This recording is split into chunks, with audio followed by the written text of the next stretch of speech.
The Galactic Council chambers on Nexus Prime had not seen such tension in over 2 millennia. Ambassador Kethnara of the Zephyrian Dominion watched as the holographic display showed another star system formally declaring allegiance to humanity, the 14th this cycle alone. "This is impossible," hissed Council Prime Vex Thul, his serpentine form coiling in agitation. "We banished them barely 3 centuries ago. Stripped them of membership, confiscated their colonies, declared them persona non grata throughout civilized space. How can a species of primitives now command the loyalty of our former territories?" Kethnara's translucent wings flickered with nervous energy. She had been among those who voted for humanity's expulsion in 2387. At the time, it seemed necessary. Humans were too unpredictable, too willing to break established protocols. Their tendency to form emotional bonds with other species, their refusal to accept inevitable defeats, their disturbing habit of treating AI constructs as equals rather than tools, all of it violated the natural order of galactic civilization. "Perhaps," she said carefully, "we should examine how they accomplish this before we dismiss it as impossible." The display shifted to show the Kepler 438 system, humanity's first colony after their banishment. What they saw defied every prediction the Council's xenosociologists had made. Instead of the struggling refugee settlement they expected, Kepler 438 had become a thriving hub of interspecies cooperation. Humans worked alongside Zephyrian exiles, rogue AI consciousnesses that had fled the core world's memory wipes, and dozens of other species that the Council had deemed problematic or evolutionary dead ends. "Show me the Thalos incident," Vex Thul commanded. The display changed to archival footage from 18 months ago. The Thalos system, a Vorthan mining colony, had been under siege by the Crimson Swarm, a hive mind species known for consuming entire biospheres. The Vorthan fleet had abandoned the system after losing 3 dreadnoughts, writing off the 2 billion colonists as acceptable losses. Then humanity arrived. Not with a massive fleet, they barely had 50 ships. But those ships carried something the galaxy had never seen before: hybrid crews, where humans, AIs, and various alien species functioned as a single integrated unit. Their tactics were unorthodox, their technology a fusion of disciplines that violated every established engineering principle. And they won. How did they destroy the Swarm's hive ships? Kethnara asked, though she already knew the answer would disturb her. "They didn't destroy them," replied Councillor Mirthak of the Aquatic Consortium. "They converted them." The footage showed human negotiators, if they could be called that, communicating directly with the Swarm's collective consciousness.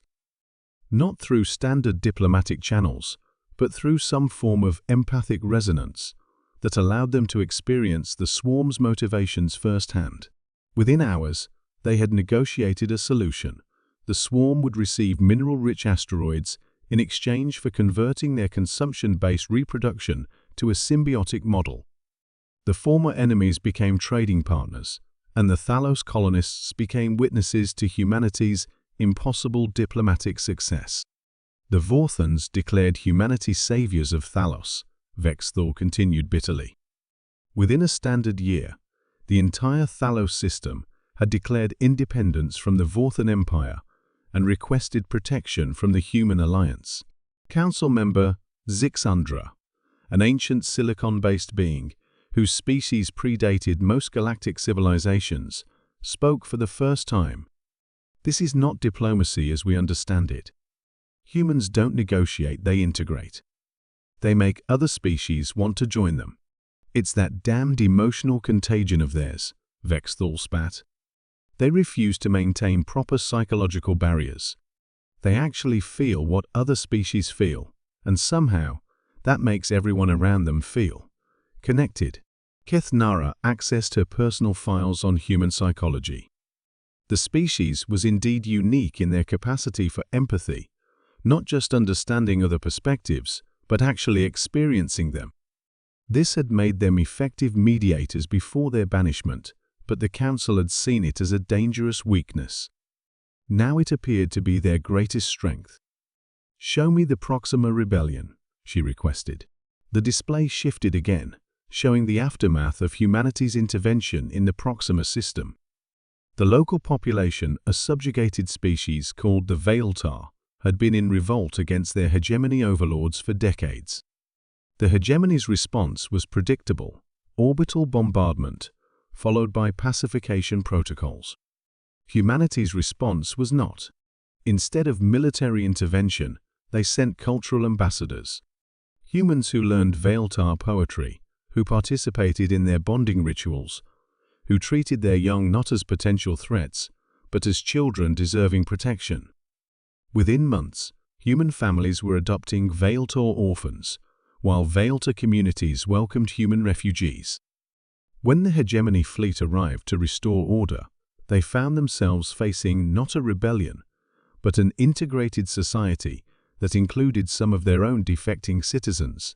The psychological warfare was devastating. How do you bomb a population that includes your own people's children? The hegemony withdrew, Zixandra noted. First time in their history, they've abandoned a colonial claim without being militarily defeated.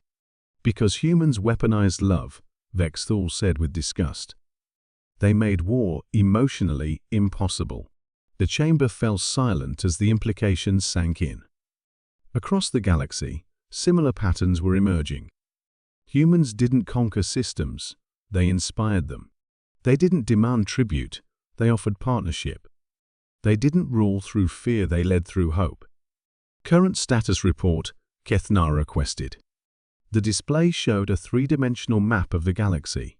Red zones indicated council-controlled space, blue showed independent systems, and gold represented the growing human alliance.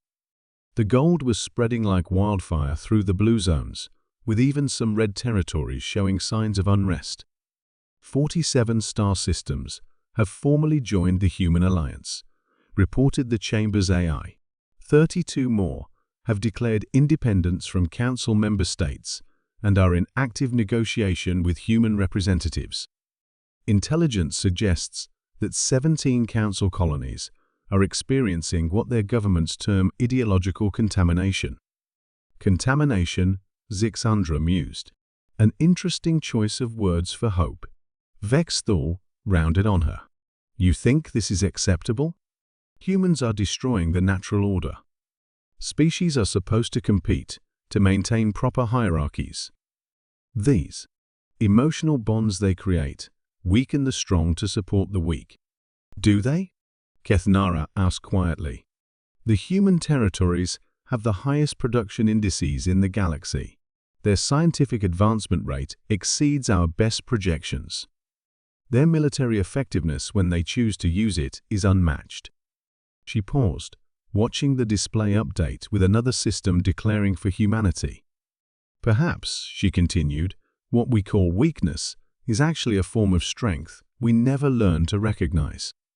The chamber erupted in angry voices, council members shouting over each other, demanding military action, economic sanctions, anything to stop humanity's inexorable expansion.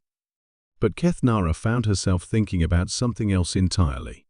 3 days ago, her own home system had quietly expelled the council garrison and declared neutrality. When she'd asked her clutch sister why, the response had been simple. The humans sent teachers, Keth. They're showing our young ones how to dream of futures we never imagined possible. Honored counselors, she said, her voice cutting through the chaos. I believe we face a choice. We can continue to oppose humanity's expansion and watch our own territories desert us. Or what? Vexthul demanded.